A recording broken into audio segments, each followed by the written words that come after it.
Wisconsin Death Trip is a 1999 movie by director James Marsh based on the book by the same name by Michael Lesy. The film features reenactments of violent crimes, murders, mental illness, depression, and vandalism that are reported and dismissed as quickly as the newspaper articles that wrote about the incidents that took place in Black River Falls between 1885 and 1910. This week, Super Friend Sofia will be joining us to discuss the film and some of the feature vignettes that resonated with us. What was going on in Wisconsin during that time that led to some of the gruesome events featured in the movie, and why we stan Mary Sweeney on this episode of Technically a Conversation.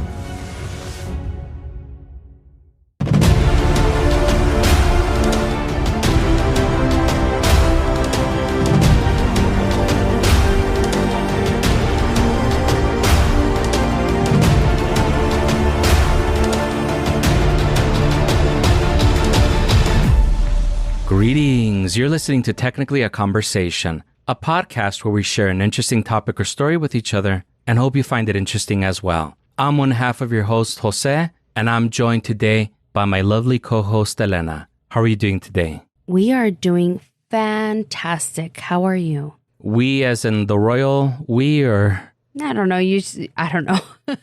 I pick. We are. I'm glad that you all are doing great. We all are doing great also. I identify as we. I don't think that's the way that pronouns work, but okay. No, but that's how I'm going to do it because that's, it's 2024, so whatever. Fuck it. Fuck it.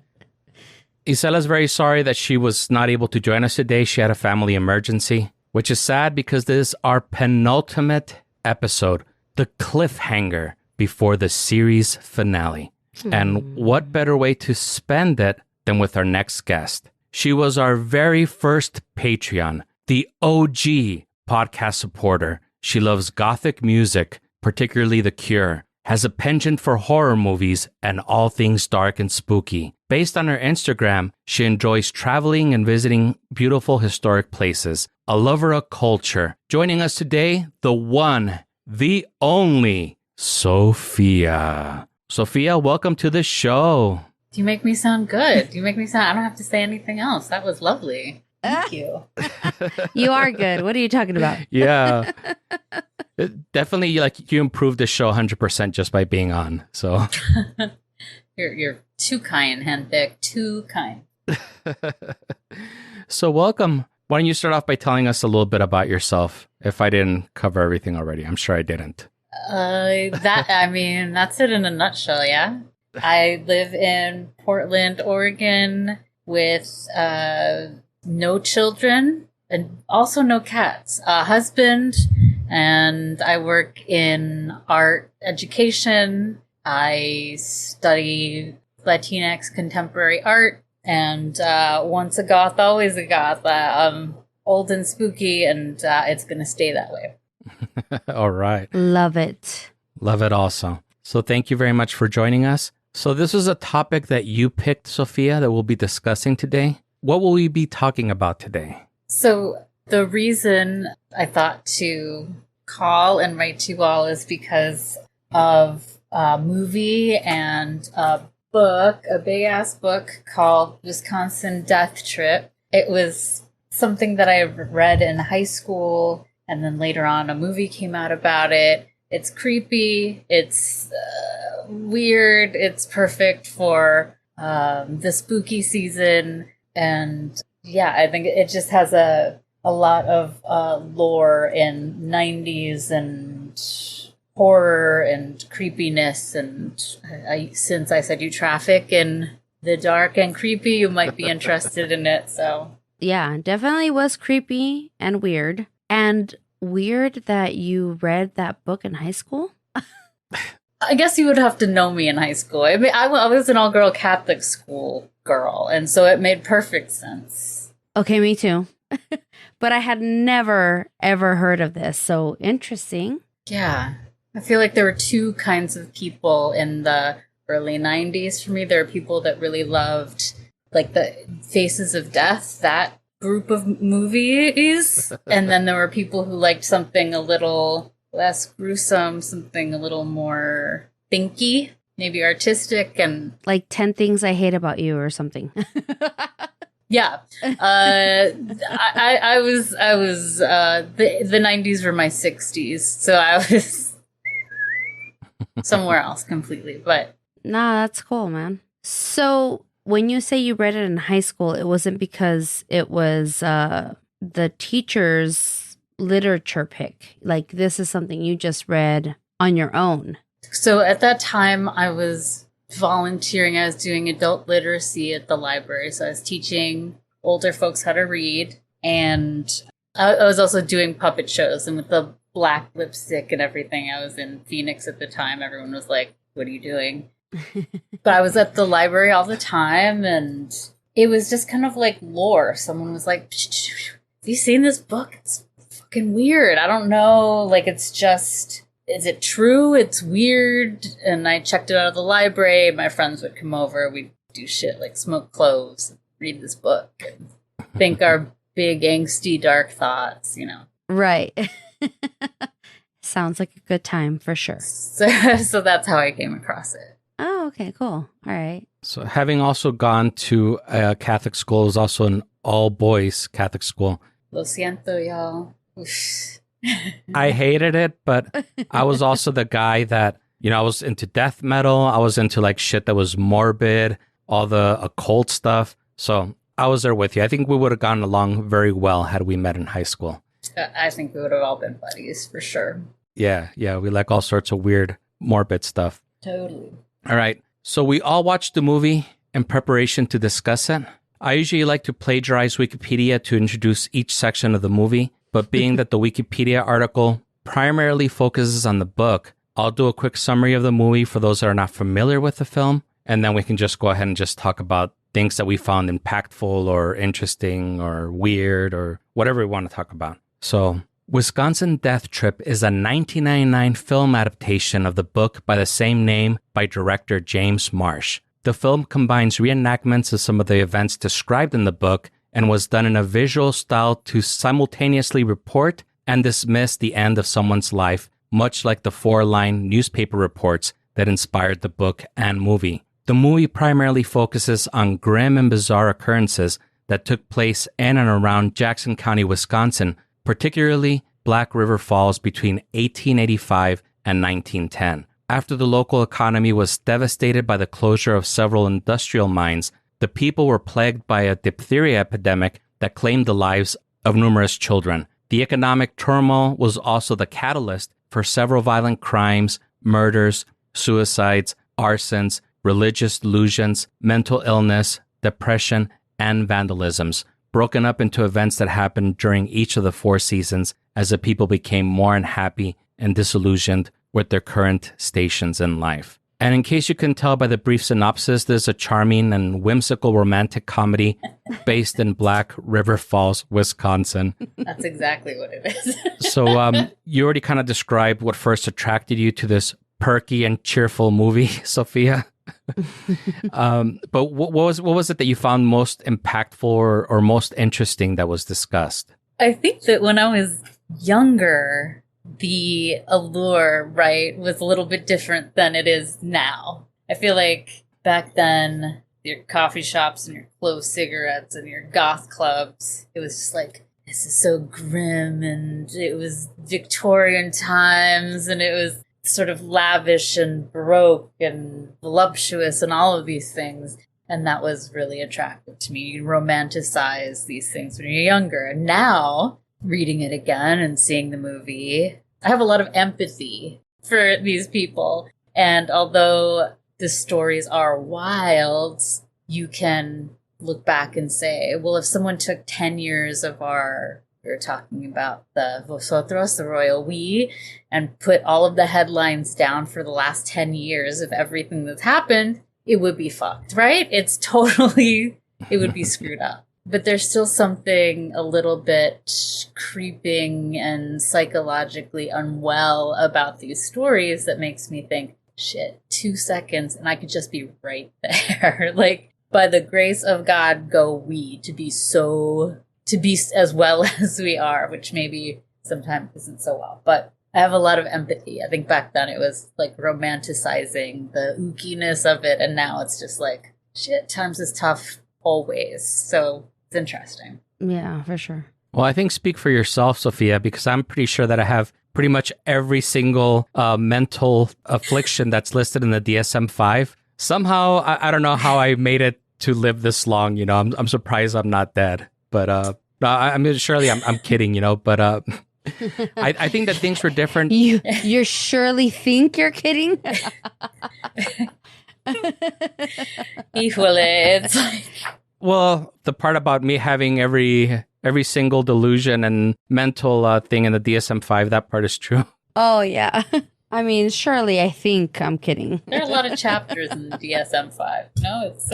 Yeah, it's like the Bible of psychiatry and psychology. So there's quite a few things in there. But I think the thing that makes it different, and maybe Elena can share her experience because Elena is a millennial, but you and I are definitely Gen X. Mm-mm. And I think with us... I identify as Gen X, sorry. Okay. But either way, this stuff wasn't readily available on the internet. You know, you would hear about something super fucked up, and the only way to actually find out if something was true or not was actually going to the library and like checking out books or encyclopedias or anything on it. And now with the internet, like I think people can say, oh yeah, man, like Gen Xers were much more darker and everything, and they were very cynical. But I think it was just, you know, us growing up in that time period and not having easy access to information, where now you can go on YouTube and watch Phases of Death if you're curious enough. But back then you couldn't, you know, and then like you didn't know if this stuff was real or if it was fake or what the fuck was going on. For sure. I mean, I agree with that. But like I said, I do identify as a Gen Xer, not a millennial. I think you're considered an elder millennial. I grew up closer to you, so I identify more with you, I think. That's why. Yeah, and I feel like before times, you know, when you had to use microfiche or to look at an encyclopedia, there was a little more, there's only so much space to, there's more space to dream, I think. With fewer options, there's more space to dream, I feel, and to tell yourself stories. Now that there's so much information, there's bad storytelling. So we had this, like, one of those door-to-door salesmen show up at our door with one of the encyclopedia. I don't think it was Encyclopedia Britannica, but it was an encyclopedia something, volumes 1 through... A through Z. Z, yeah, A through Z, whatever, not a number. And my mom was like, sure, why not? And she purchased it, and that is how we got our knowledge from. I just remember, like, if I wanted to know about something, I'm like, A, B, right here, and then I'd look it up. And then we had a younger brother who for sure is a millennial. Yeah. And he would be like, what's that? And I'm like, you know what? If you want to know, look it up. And then he would. He would go get the encyclopedia, look it up. It was way different times. You can't just type it into your phone like you can now. Back then, you actually had to pick up a book, go through its pages, and read about it. So I don't know much about this because I don't hang out with a lot of younger people, although I do work with the girl who just turned 19, which to me is teeny tiny, silly billy baby. And she's saying that the generation now, or after generation alpha something, they're not reading, but they're also getting off of like screens. They're like wanting less screen time. They're like Luddites. They don't want to use email and stuff like that. I appreciate that. But the generation before, which, you know, I feel terrible for those kids who like went through puberty and like all of this stuff during COVID where you're supposed to be talking with other people, hanging out with other people, going to school, all of these things. They got cheated out of that, man. And so they're weird now. And I say weird just because my friends who have kids, I ask them, like, how are they doing? How are they handling all this? They're weird. They don't know how to socialize or do anything. So, yeah, I don't know. The way it's turning around is really bizarre. It's a strange thing. I think going back to what you were saying earlier about people having more of an imagination, I think that's very relevant in our pop culture. Because you look at the 80s and 90s, and that's when you had like the coolest shit.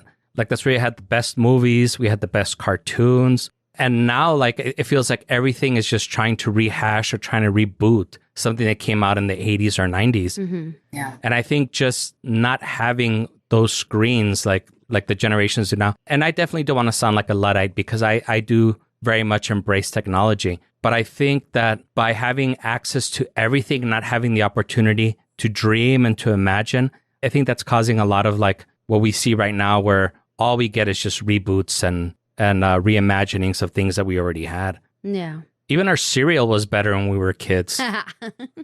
Count Chocula ain't shit now. Count Chocula sucks now. I would say Elias likes all the old school cereals, which is my 4-year-old. He loves all the old school cereals. Yeah, but it's all high fructose corn syrup now. We got the real shit. We got the sugar. Yeah, true. So we're high as a kite. I feel like I'm not a parent. I can't say dick about any of this, you know. I choose to be like child free. I like kids. I get along with them in the way I get along with like other people in the world. Like some kids are assholes, some kids are awesome. You just get to know people individually. And I feel like I know some friends who are raising their kids in a really gingerly, in like what is it called? In a very careful, loving. It sounds terrific. It sounds terrific. And kind. In a way that we were not treated when we were younger, left to roam the streets or get tetanus because you stepped on a, rusty nail, or go home and at 9 o'clock La Llorona gets here, so you better make sure your ass is inside. And that's what you do. And you find good trouble to get into.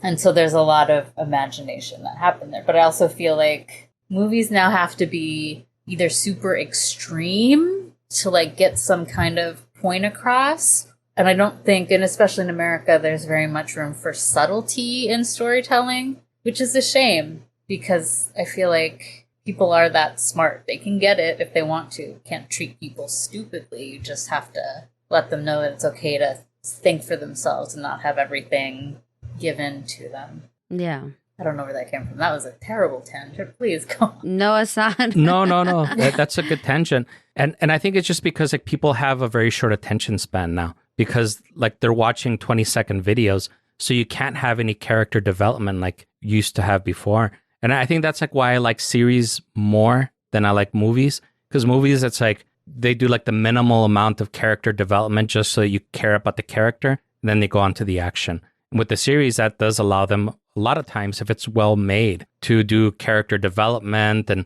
like show like other aspects of somebody. So show that they're not just 2-dimensional, they're 3-dimensional people. They have multiple likes and dislikes and everything. I don't know, but that's also just me. Oh, maybe that's why I enjoy series more than movies too. But Antonio's the other way, and he's older than I am. He's your age, so that's actually interesting. Maybe.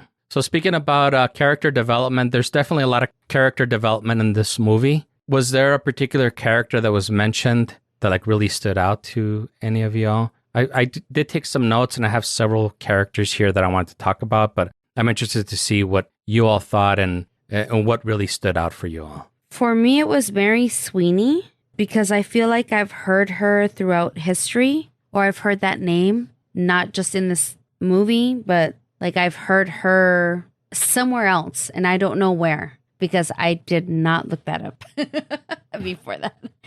And just to give background to people that are listening to this and are not familiar with the movie, Mary Sweeney was known as the Wisconsin window smasher, and this woman was living her best life. I stand Mary Sweeney. She would get on the train, would go from town to town, smashing windows. That was her life. That's what she enjoyed. That's what brought her joy and pleasure. And that's what she did. I stan Mary Sweeney. Damn, can't we all get that pleasure? Yeah, right? Exactly. She was doing cocaine because apparently the cocaine is what was used to treat her symptoms. She caused $50,000 worth of glass damage. That's amazing. I stan Mary Sweeney. Yeah, she was badass. I just remember hearing the name and I'm like, Mary Sweeney. Where have I heard that before? No? Have you seen Sweeney Todd? Sweeney Todd. That's what I was thinking. That's it. Right? Does it have something to do with that? I don't know because I never looked it up. Well, Sweeney Todd he was like a barber and like a hair cutter or whatever, I guess, whatever they're called, the hairstylist. And he would like murder people by cutting their necks with the razor blade. So maybe related. No, just kidding. That's like the 5-second TikTok. Yeah. Someone else living their best life. Come on. That's why. Felices de la vida. I stand behind that with the cocaine, slitting people's throats. What's wrong here? Where's the lie? This is all. Okay. I think she was, they come back to certain people in the movie to see where they're, what's going on with them through the years. And Mary Sweeney is one person because the bitch is so bad. They take her to jail. It doesn't matter. She keeps breaking. I love her. The characters that come back around are of the most deranged and fabulous sort that do not care. They don't care. They don't want any of this business. What I was thinking about storytelling from before was that this movie is not for everybody. So it's based on like true things. The book that I have is like, I don't know how many pages this is, 9 million pages of just headlines. And it's a very slow moving sort of meditative account of people losing it through the seasons and the grim and the sort of very creative. Yeah. The dynamite by the head in a, in a hole or whatever. And then the guy in the train tracks that they had to drag away. I mean, it was actually really quite sad.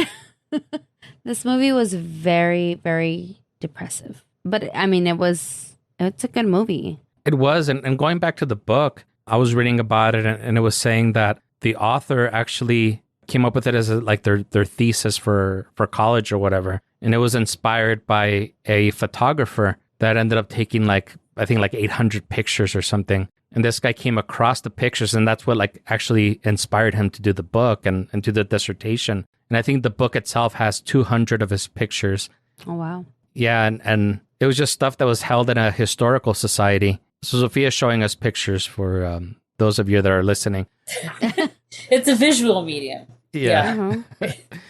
But this guy ended up taking 200 pictures and they were just almost forgotten at some historical society. And when this guy was trying to figure out what he was going to do his dissertation on, he stumbled across those pictures and developed that book, which later inspired the movie. So you would say that also Mary Sweeney is the, I guess, the character. I don't want to call them characters, but I guess the person in the movie that you most associated with or whatever. I don't know if I associated with her, but she stood out the most for me. I don't know why. What about you, Sophia? I mean, as far as protagonists go. Protagonist, I think, is better than character.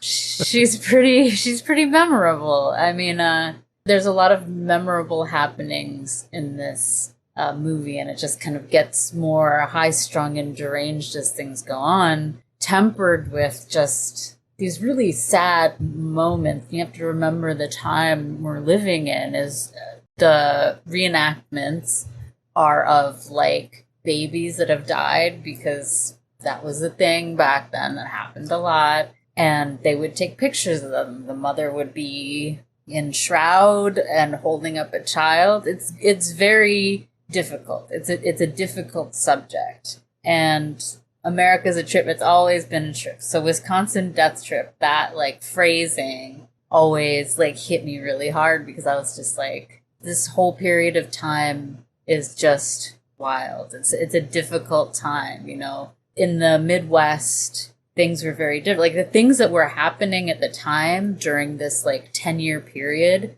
had nothing to do with or for the people of Wisconsin. The Japanese went into Hawaii first time.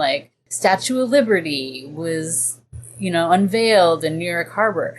That's a world away from this tiny town where people are penniless and going deranged all the time. Mm-hmm.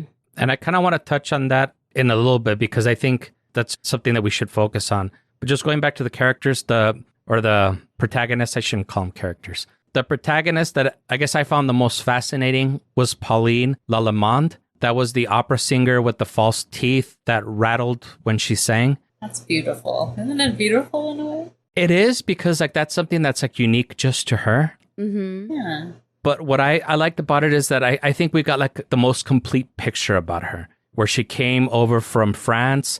I definitely want to touch on what you were talking about they came here. They were told, oh, there's plentiful lands here, that every crop you can think of is grown. It's beautiful and all this. And they come here and it's a desolate land. Like there's like nothing. So they kind of came here with false pretext. So she kind of did the same thing. She was disappointed when she came from France. People were a little suspicious if she really was the opera singer. People were not really sure if she really was or were not. And, you know, as she progressed, she tried to do like little opera shows there in her area. And I think she even set up like a room in the house to hold opera shows. And then she began to hear voices that she believed came from the spirit world and began to use a Ouija board with her son to seek the spirit's guidance. And then eventually she ended up being interned in the Mendota State Hospital. So, I mean, she was just pretty much left there to waste away. Yeah, very sad. I'm sure she's not the first person. Well, there were plenty of people on this movie that ended up there. Oh, in this movie for sure, yeah. I don't know if that's a good time for segue into our commercial break or not yet. Yeah, I think it's good. Let's go ahead and take a quick commercial break. And then when we return, we'll continue discussing these protagonists. Okay. I also have to use the restroom. Okay.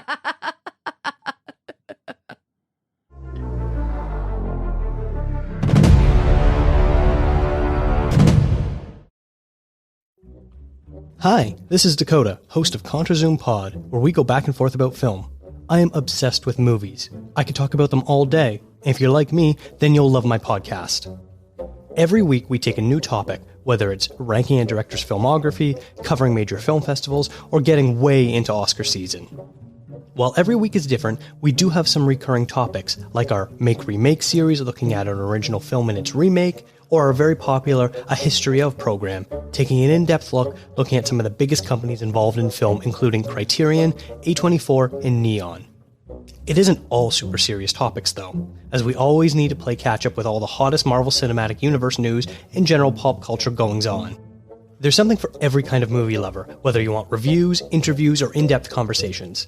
ContraZoom Pod is found on all podcatcher apps, and visit ContraZoomPod.com for even more information.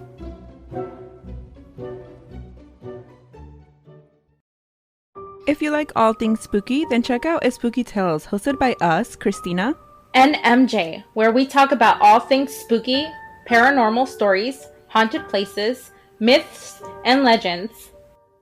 Listen to guests tell us their scary stories. And I hear them call me by my name. So I run into the kitchen to check, and there's nobody there. And I start to hear my closet door start to open. Oh, hell no. Oh my God. Inside. Oh, hell no. All of a sudden, for no reason, I woke up in the middle of the night. My eyes just snapped open. And it's that strange feeling that you have when something wakes you up. You don't know what has woken you up until you either see what it was or you hear whatever it was. There are new episodes every Friday. Listen on Spotify, Apple Podcasts, and wherever you get your podcasts, as well as at spookytales.com.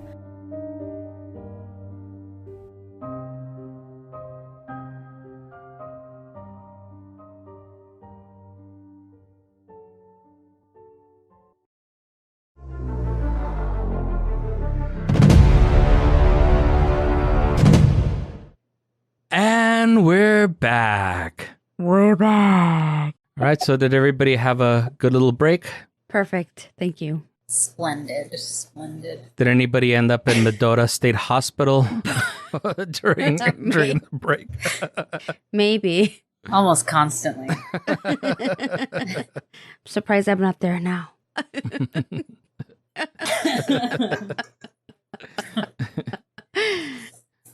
I kind of want to touch on what you were starting to talk about before the break, Sophia, about the social economic predicaments that these people were going through and how they're different than what other parts of the nation were going through, and definitely different than what we see and experience now. So you were saying that a lot of these things and especially a lot of the more morbid and bizarre cases that were discussed, they had a lot to do with the people's social economic predicaments. And I had touched a little bit on the some of the mines that have been closed down, leading to the economic turmoil. There were some other things. Do you all remember any of the other things that were discussed? I mean, I think at the time there was a migrant crisis for them back then, right? There were people coming into the country, but it wasn't...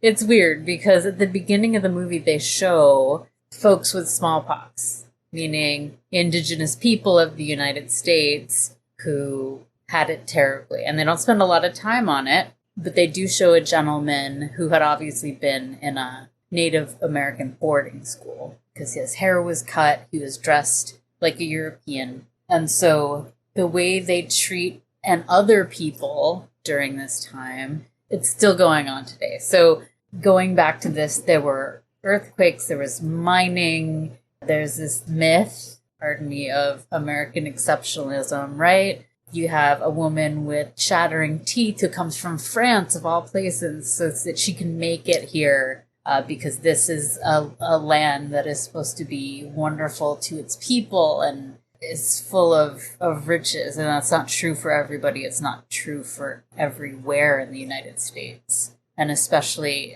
the literal and physical depression of the Midwest during that time, there just wasn't a lot of opportunity. So I think that, what was the question? Just like the social and economical situations that were going on that might have, I guess, inspired some of these maladies that the people were going through. For me, I think it's like the Industrial Revolution is happening and cameras are, Kodak is starting. So there's all these fast moving innovations that are leaving like most people behind. Yeah. They're depleting the lands and people of different jobs and things like that. And you've heard the like phrasing of like how the pyramids are built closer to us than blah, blah, whatever it is, whatever that is. It's just kind of like, it's a fast moving time where things were needed from people that couldn't always be given. I think especially in the Midwest. But what do you know about the Midwest during this time? I know absolutely nothing. I don't know too much, but I know that it was very welcoming to people that were of European descent. They definitely were greeted with open arms. And as the movie touched on, it was almost like advertised for them to come over here because they wanted it to be colonized. They wanted to get rid of the indigenous people. And I think that they placed a lot of emphasis on that, oh, there's some indigenous people here, but they won't bother you. They left for a while and they came back, but they're kind of like on the outskirts of town. Don't worry, they're not going to bother you. They're just enticing. And I think that's the history of the U.S. They're great when migrants come over that are European, but as soon as it's somebody with brown skin, forget it. We won't have it. They're rapists, they're murderers, they're bringing over all their crime, they're coming from insane asylums, they're eating their pets. It shows a lot of like the bigotry that started then that is still around today. Like we still haven't been able to progress above that. Yeah. It's just so weird how this was written in like the late 1800s and it's bizarrely relevant to like us today, especially right now, or maybe always, but just feels super urgent right now that all these things are coming up. And when are we going to say like, this never actually really felt that great. This was never really all that wonderful for most people. Yeah. I think it was Cinderella that said that the more things change, the more things stay the same. And, we see that, Yeah. We see that. Mm-hmm. Truly. What about that lamb or whatever it was stew, the head stew? Oh my God, that part grossed me out so much, especially when they were like digging that eyeball out. Did you all have to take anatomy in high school? Yes. Where we dissected the eye? Mm-mm. We dissected a pig head. Oh, shit. No, thanks. Yeah. I refused to take that class. That was me. At the time, I was all too happy to dissect a pig head, but I think now maybe a little less so. I don't eat that much meat anymore, but during this time, and because really people are the same everywhere, there's a little blurb in the book that says, an electric machine at the corner of Main and Mason Streets attracted considerable attention last week. Many people paying a nickel to see how much of the fluid they could stand. So it's like Jackass, basically. Again, just people being people the world over. I'm going to pay you money to electrocute me. Yes, let's do that. Remember Ruben, Elena? He used to have a little machine like that you would touch like some nails and then he would increase the voltage until like you could stand it anymore. And it was just like dumb things that people, even people of my generation, we did stupid ass things like that. I mean, we still are, but... I mean, I'm constantly doing dumb shit all the time. All the time, right? We never learn our lessons. It's amazing. We had slip and slide on concrete like a bunch of asses in the early 80s. Like, concrete. Slip and slide, yes. We were just talking about that the other day, too. The stupidity is real. You know, one of the things that I thought was kind of sad is how people's culture, it was not even devalued. It was kind of put down. Like they were talking about that girl that drowned and then like some family from like, I think it was like from Denmark or something. They were using a chicken to try and find it. And then they were talking about like some guy that he was staying with two servants and then he ended up murdering both of them. And they were saying, oh yeah, well, he had the criminal's ear. They're thick and they're standing far out from the head. I know. I was kind of like wondering, do I have that criminal's ear? Is it thick? So at the same time, they're putting down one culture's beliefs. And at the same time, they're like propagating their own, you know?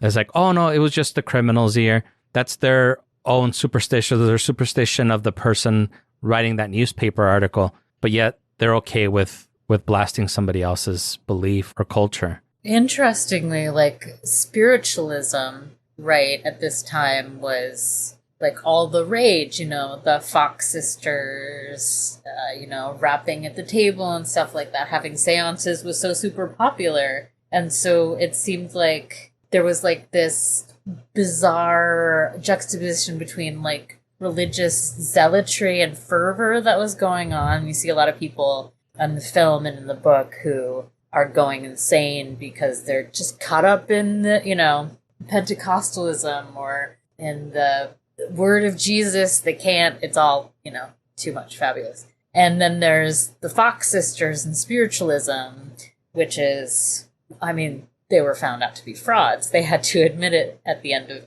the century. But that's interesting. The sort of lengths that people will go to like prove that there is something else or the want for something else, like the photographs that were taken of the children. We're pretending that they're still alive because it's indiscreet to think that whatever, or this mental hospital, they talk about it in a low voice whenever the guy talks about. There's a doctor who's writing in his notes about people who are insane. Oh, the guy that's whispering? Yeah, so when he's writing, he's saying, this person was considered like schizophrenic and he like kept setting fire to his children or, to this house, this pool hall, whatever. And so I really like the interplay between the like fantastical or the religious aspect, the spiritual aspect, and then what the hell was going on with like the people trying to figure out. I don't know if do you think there are certain times and places where you're more likely to be deranged? Do you think it's just a human hardship thing? Or do you think like there are just certain times where derangement seems to be all the rage? I think as you get older, definitely your mental faculties aren't as elastic as they are when you're older, Especially when you see like people like Biden and Trump, they're in their 80s, they're trying to debate and they can't keep up with their train of thought and they start going on weird tangents and stuff, which our podcast is definitely very guilty of doing that. But I think with us it's a little bit more deliberate. But I think it's just natural to lose your mental faculties as you get older. Our bodies weren't designed to live as long as we do. I mean, if you look back in the old days, like during the Bible times, people would live till like they were in their 40s and that was considered old. Like a lot of people say, oh, wow, well, Jesus died when he was 33. Well, most people died in their 40s, so he was actually not that young. It's young for us now because of science and technology, but for that time, and it was kind of old already. I'm big into science and everything, and they're saying that a lot of that has to do with sleep. People tend to sleep less, and they found like a correlation also with people's eyesight. As it becomes harder for people to read, they start experiencing symptoms of dementia and Alzheimer's and stuff, just because they're not able to acquire as much new information as they were when they were younger. Oh, wow. That's interesting. That's a hell of a way to go. I mean, both my grandmothers went because of Alzheimer's and dementia, and that's a terrible thing. I think that when you're aging, when your brain is aging, or you can't take as much information in when you're younger because people live a less long time, then I feel like lack of information and medical health, medical care, all of these things, being in a new place, going through these stressors that people had, children dying young, and all of this definitely seem to be shown in the film as such huge stressors that lack of resources is definitely something that could, again, like I said, by the grace of God, go we, it's a terrible, short and harsh life for most people, I would say. And so this movie now, before when I was sort of ookily, involved in this creepy shit, now I'm just an old lady, and I'm just this has so much resonance to me, actually, that I'm just there's no escaping it. And hopefully as you get older, you also gain empathy. Yeah. And I don't think these people were just taking their lives because they didn't have the information out there. They just were desperate. It was desperate times, and they were taking out themselves. They were taking out their family members. I mean, it was really sad. And then also they were taking out their loved ones because they were caught cheating on them or whatever. So there was a lot of killing and a lot of loss of life in this movie. A lot of it. And it was really sad, when they were showing the little kids and the babies. It was really sad to me. Yeah, and not just cheating. It was also when the love wasn't reciprocated. I think there was a guy that went and he proposed to some girl, and when she said no, he shot, he pretty much emptied her gun on her. That's true. Yeah. But I think going back to empathy, though, I do think that it's something that you do get as you get older. Because if I would have seen this when I was a teenager, I probably would have thought some of this stuff was funny. I would have been very insensitive about it. And now seeing it, some of these things are fucking ghastly, how fucked up, these people's lives were. And I really like the way that they did this movie, because they were trying to go based on the formatting of the newspaper text and how quickly they described the person and dismissed their life like it was nothing, just another page. And I think they did a really good job with the reenactments of just you introduce it, this person does something fucked up or dies, and they're out. Not time to move on to the next one. Right. I mean, and so is life, though, too. Life goes on. And that's the moral of the story today, folks, is that life is short and harsh. I'm kidding. No, I still find a lot of curiosity and sort of silly billiness from this, because it's people make the same mistakes. We don't know how to be in the world. It's just the funniest thing. We're all just learning how to be in the world. That's why Mary Sweeney is such a beautiful protagonist, because, find that happiness wherever you find it is all right by me, I feel.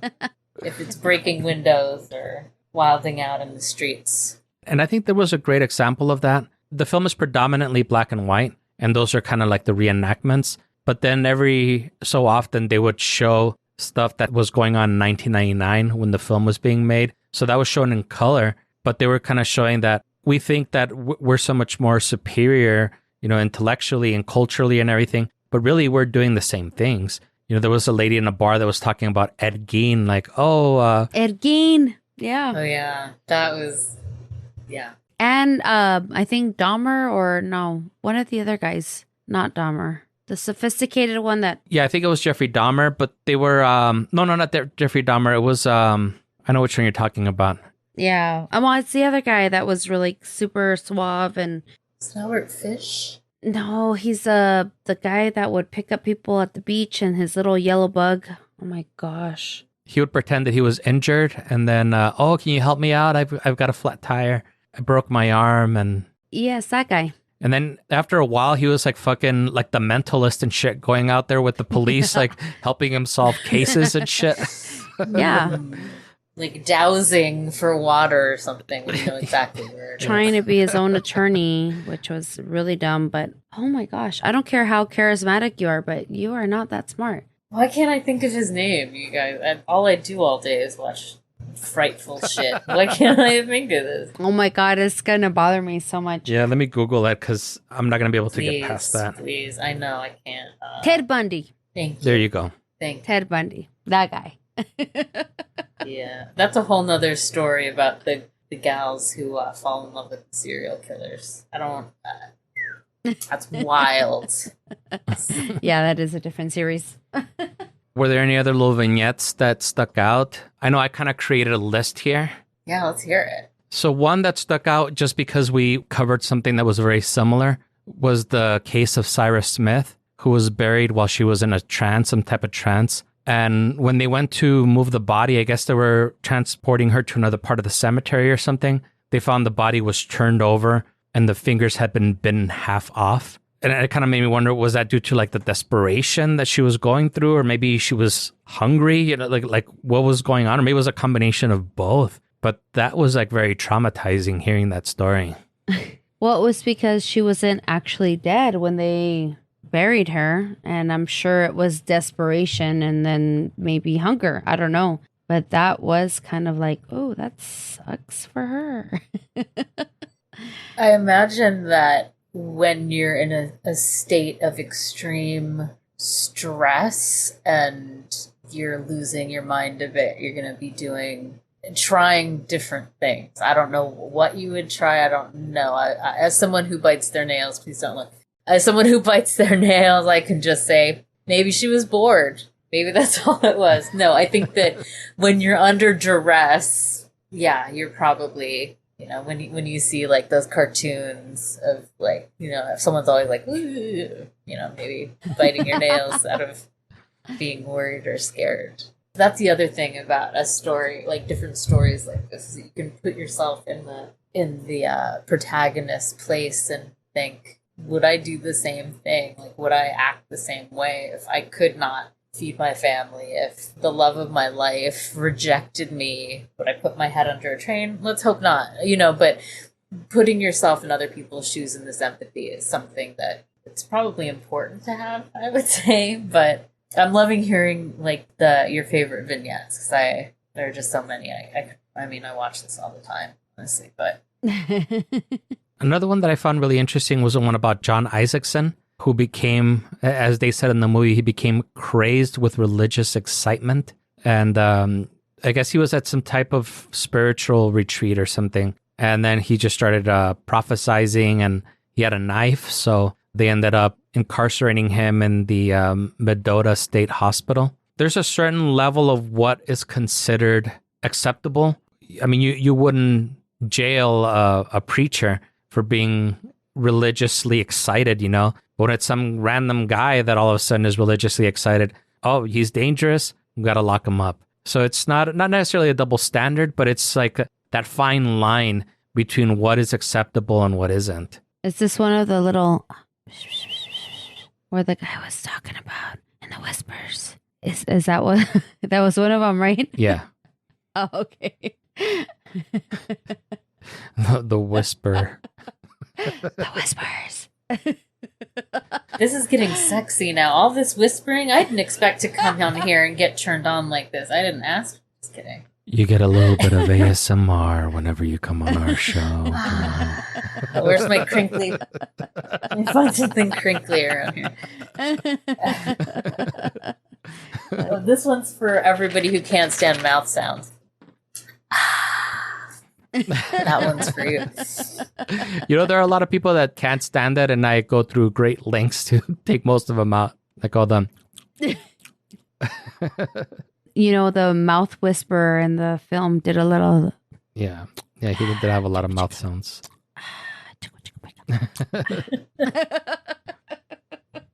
I mean, whatever gets you through the night is what I'm saying. And that's a plug for your other podcast, which is right on the money. Right? Yeah, well, unfortunately, that one ended before this one. And it was just part of the not having any time to do it. Get it. I just want to also say that this is totally lame that this is ending. I want you guys to know that, and you should all feel bad. We do feel really Kidding. bad, actually. We're all really sad about this, honestly. Sad face. Yeah.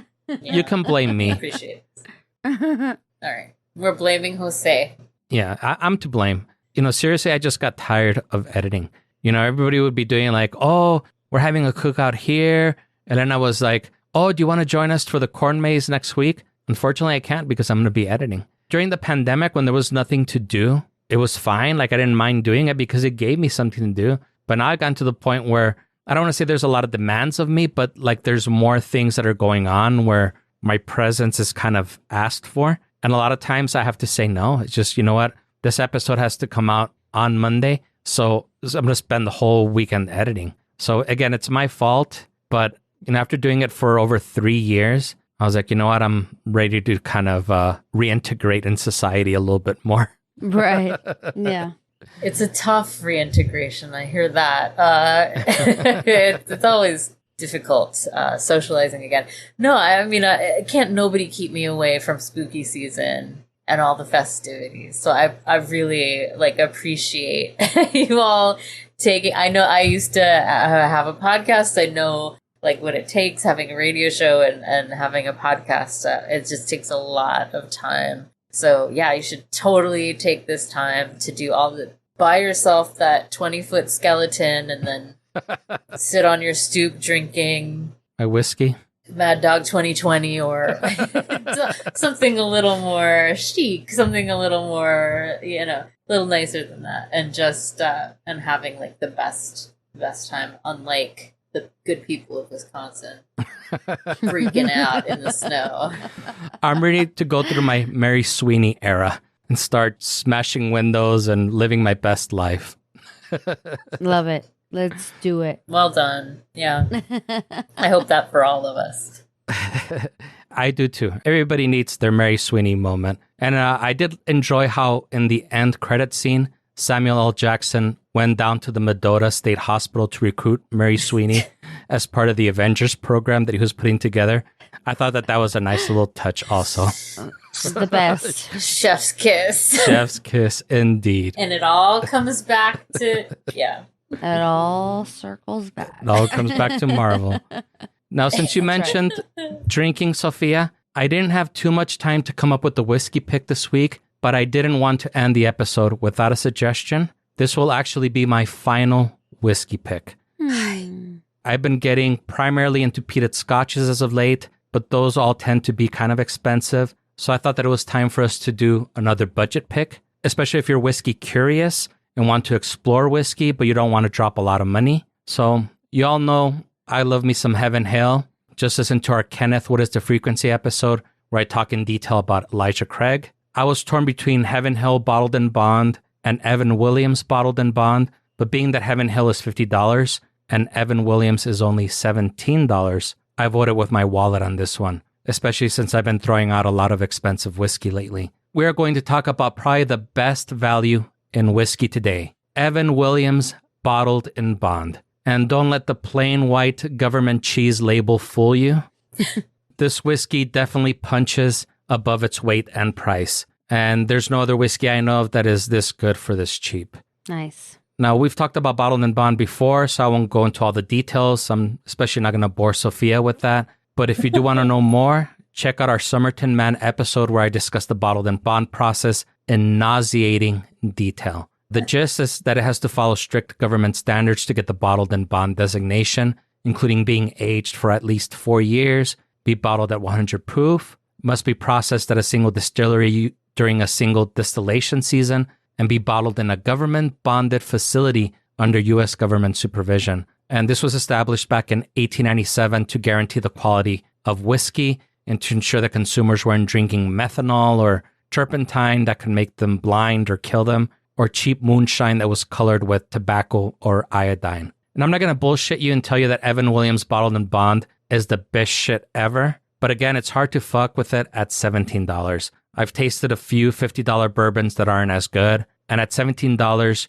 you aren't going to be shocked and horrified when your less distinguished and refined friends want to take shots out of it or use it as a mixer. And at 100 proof, it's strong enough to cut through most cocktails, and it's delicious enough to sip neat on a Friday or Saturday night while you're going through the grueling task of editing a podcast while all your friends and loved ones are out having fun and enjoying themselves, having their Mary Sweeney moments. Oh, that's beautiful. Well, I enjoy that gist in those cocktails, so keep them coming. And just a quick tasting. Oh, I'm sorry, Sophia? Oh, I said it was lovely. I should start drinking again in my Mary Sweeney era. My Mary Sweeney era. You heard of Taylor Swift eras? This is the Mary Sweeney eras. That's right. Isela's not here to defend Taylor Swift today, so her loss. All right, Heaven Hill describes the tasting notes as citrus on top of vanilla and black pepper. And aside from the black pepper, I don't really get the vanilla and citrus notes. I get a strong, sweet corn flavor with a lot of oaky wood notes. It's a little bright, but I think that's just because it's probably 4 years and a day old, since that's like the minimum requirement. But despite the brightness, it's not off-putting. And in case you're wondering who Evan Williams was and why his name is on the bottle, he is historically recognized as being Kentucky's first distiller of bourbon and can be traced back to when he set up his distillery on the banks of the Ohio River in 1783. And this brand pays homage to his heritage. And again, at $17, it's an easy buy recommendation. Even if you hate it, you can use it to make yourself old fashions or cocktails. And honestly, you're not going to find anything better for less. If you want to step up, the upgrade pick would probably be Wild Turkey 101. That one's about $25 to $27. So Sophia, thank you so much for joining us on the show today. We really do appreciate you and your continued support, and especially you taking time out of your busy day. I know you've been doing a lot of traveling to spend some time with us. Any work of media that you've been enjoying lately, aside from Wisconsin Death Trip? Always Wisconsin Death Trip. For those who aren't afraid of the Ookie, I appreciate that. We're right in the middle of like 31 days of horror, and every day we pick a movie out of a scary tote bag and watch it. Oh, awesome. Because we're always fighting about what we should watch, because there's only so many days you have to get it all in. That's true. But lately, I really loved Maxine. I really loved Longlegs. I don't think it was... I think probably Nicolas Cage is probably the least intriguing thing about that movie, but that's another story altogether. He's usually the least intriguing thing about most movies, so... I won't hear it. I saw Face Off for the first time like last year, just to watch a big stupid movie. Wow, that's acting. I said most movies because I do love Raising Arizona and Peggy Sue Got Married. Those movies are both bangers. So good. Yeah. Oh, so good. Oh, I gotta go watch Maxine though. Maxine is really good. It's a lot of fun. Yeah, I gotta go watch it. I really enjoyed that. If you like 80s, if you like things that are slimy and things that are sleazy, then you will appreciate this. The movies of Brian De Palma. Like, it's right out of Brian De Palma. Yeah, well, it's a trilogy, isn't it? Yeah, it is. It's a trilogy, and they're all pretty good. Yeah, so far the first two I've liked, so I'm waiting to see that one. Yeah, I think my brother's a big fan because he's told me about it before. You haven't seen it yet, Jose? I spend all my free time editing, girl. I don't have time to watch movies, aside for when we're talking about it on the podcast. Shit, man. Thank God it's finally over. I'm kidding. I'm kidding again. I'm so sad, but yes, you've got stuff to watch. I definitely will watch that. Remember that you were talking about the 31 Days of Horror? I don't know if you saw this, but a coworker was telling me that on Facebook, there's kind of like an advent calendar of like horror movies for all of October. Have you seen it, Elena? Yeah, I've seen it. I think there's different versions out there, but yeah, there's definitely an advent calendar for that. You guys are spooky. What is your go-to horror movie for October? I'm a big fan of all the Michael Myers stuff, so anything Halloween, especially the older John Carpenter stuff. I love John Carpenter and I love his soundtracks. I think his soundtracks are like the best soundtracks. Like that little that's like one of the most like recognizable songs that was done by John Carpenter. Not just a pretty face and director. It's totally iconic. He came to Portland. We've got this amazing theater called Hollywood Theater, and he did his Lost themes there. I got to see him. It was incredible. I mean, it was, yeah. That's awesome. That's really cool. He's amazing. Iconic. Well, my kid's a teenager, so we like to watch a lot of either Jeepers Creepers or Scream. That's all pretty, that's throwback. I think, yeah. Even with my older son, I think he's heavily influenced by us, but they're more on the newer side compared to like the Halloween movies or Nightmare on Elm Street or whatever that I grew up on. So Scream movies and Jeepers Creepers for sure. What about you, Sophia? What's your classic go-to? All we really do is watch horror movies. I wish I had a social life, honestly. Maybe I need a podcast because I don't have, like, that's literally all we do is watch some total desmadre from the 80s or the 70s. I would say that I really love the films of Jordan Peele. I think those are pretty exceptional. Anything by Panos Cosmatos, like Mandy, like Beyond the Black Rainbow. I don't care if it has a plot. If it's good looking, I'm not shallow. I'll watch it. But the classics are classics for a reason. And so like Halloween's and the original franchises are all, you can't go wrong with that. I love them all. Yeah, I'm not familiar with Panos.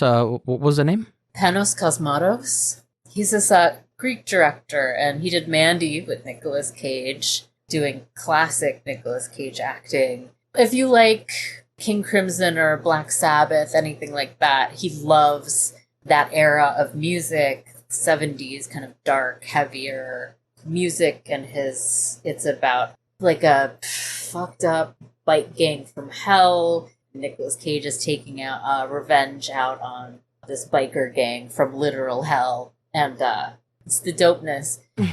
And then Beyond the Black Rainbow is an 80s by way of like Stanley Kubrick's 2001, just like hallucinatory. Oh, I love that movie. Fever dream of 80s lysergic stuff. And that soundtrack is incredible. I just Googled him. Definitely going to add him to my list of, and once I'm done editing these last few shows, definitely going to binge them. And I'll let you know what I think. Yeah, please do. I hope we can continue to be cozy and friendly after this is pause.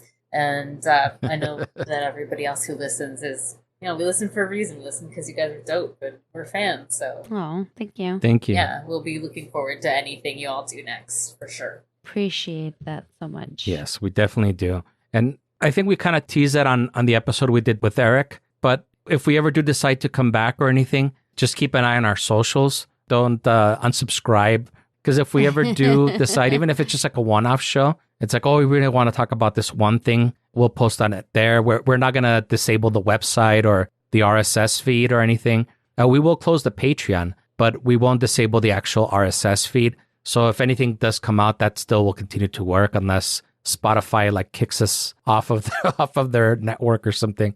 But if anything like that happens, we'll definitely announce it on our socials. I wouldn't dare. How can people find you, Sophia? And more importantly, do you want to be found? There was this book I read called How to Disappear and Never Be Found. So I know how not to be found. And I usually like to not be found. But if you really want to, my Instagram handle is Plastic Passion, Plastic Fashion. That's on Instagram. I don't have anything else. I'm just there posting nonsense. But feel free. Oh, I have a letterbox too, and I can't think of it. I think it might be Coffee Mouth or Bogart Moore or something like that.